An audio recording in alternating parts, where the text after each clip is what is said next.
Today we're here to talk about Keith, my man Thurman. Keith Thurman, I won't even delve into the fight because he came away with a unanimous decision. He used the ring, he boxed to an unfriendly fan appreciation of that fight. Fans were not happy with the one-time logo stamped over his head that he's proud of. And I enjoy watching an entertaining fighter that has boxing skills and power. We all do. That's why we like guys like Thomas Hearns, and that's why we like guys like Marvelous Marvin Hagler, and that's why guys who are fans of De La Hoya, Sugar Ray Leonard, you know, they like these guys because they both have power. They're Trinidads. They can box and have power. Keith Thurman is on the record this week calling out Floyd Mayweather, but after the fight he realized that to an unfriendly fan boo all night, that may not be the guy he wants to call out right now, because he stepped into the ring and he realized every fight won't be a knockout. He promised a few months ago at the Mayweather fight that no one would go past 6 rounds with him, but when you go up in competition and when you get the right style in front of you, it's not going down that way. It's just not. The sport of boxing offers up many, many flavors. Just like in the NFL, the NBA, soccer, whenever you are dominating, your foe is somewhere near you around the corner, ready to take that feather and stick it up your you know what I'm saying? So you can't put that feather in your hat too soon, and you can't get too brash. Sean Porter was on the record doing the same thing. Got a little brash, a little soon, got manhandled in the ring. And they still sour about that. The thing about it is, if you play your position and don't let them see you coming, that's the sign of an intelligent man. Keith Thurman has the vocabulary to make those think that he understands the game, but he's getting a little bit brash, and a lot of people are whispering in his ear, and he's buying into it. But when your best, the biggest name on your resume is Julio Diaz and Jose Soto Carras, you may need to back up because you're still at the C level. When you get up there with the A level, where the guys can handle your power and the guys understand how to make adjustments, then you got to talk to me. But to call out someone like Floyd Mayweather in the way that you did it prior to your fight shows that you have a lot to learn when it comes down to it, even though you're a very intelligent guy. And we all feel like, you know, we are ready, we're at the time. But no one's in a position to call out a person when it just doesn't make sense yet.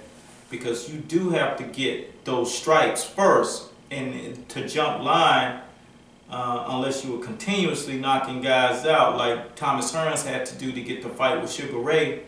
Just continue to eliminate guys, annihilate guys, punish guys, pulverize guys until he got a shot. Marvin Hagler had to do the same thing. He had to wait for Sugar Ray to come back out of retirement because he was pummeling guys.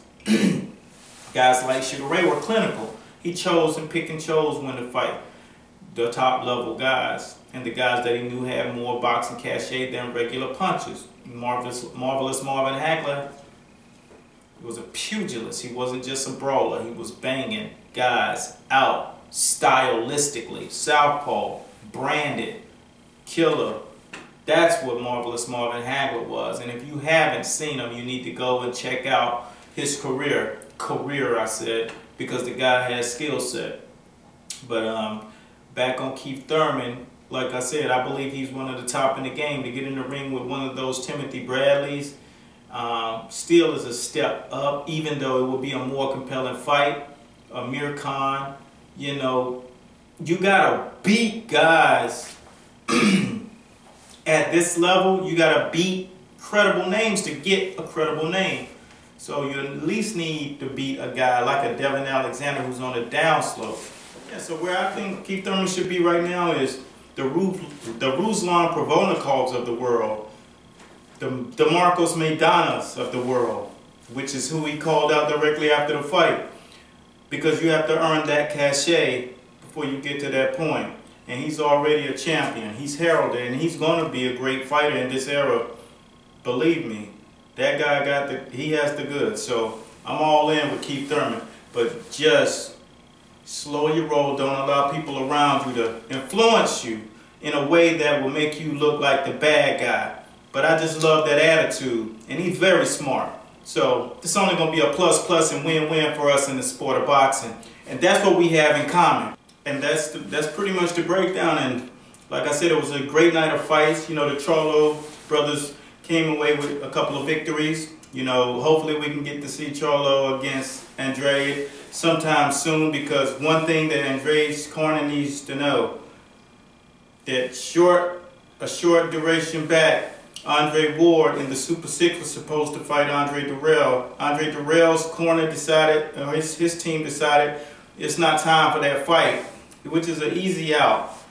Let's just hope that same effect does not happen to Andrade, because you have to prove yourself, and sometimes it's not ready. It's not time for the cash like that. And hopefully they don't have that same effect that Andre Durrell had. And even being a bronze medal Olympian, Durrell could not recover from that decision, because if he would have at least gotten in there and lost to the top guy in the world, at least he's lost to the second best fighter on the planet. And the domino effect that's had in his career is evident. Choices is everything. That's an opportunity. They call me the fight doctor. And I thank you guys for watching. Right now you're watching Master Boxing. And this is where we break the fight world down, baby. Round by round. We boxing for life. That's what we have in common. Stay true to the game and never surrender your name.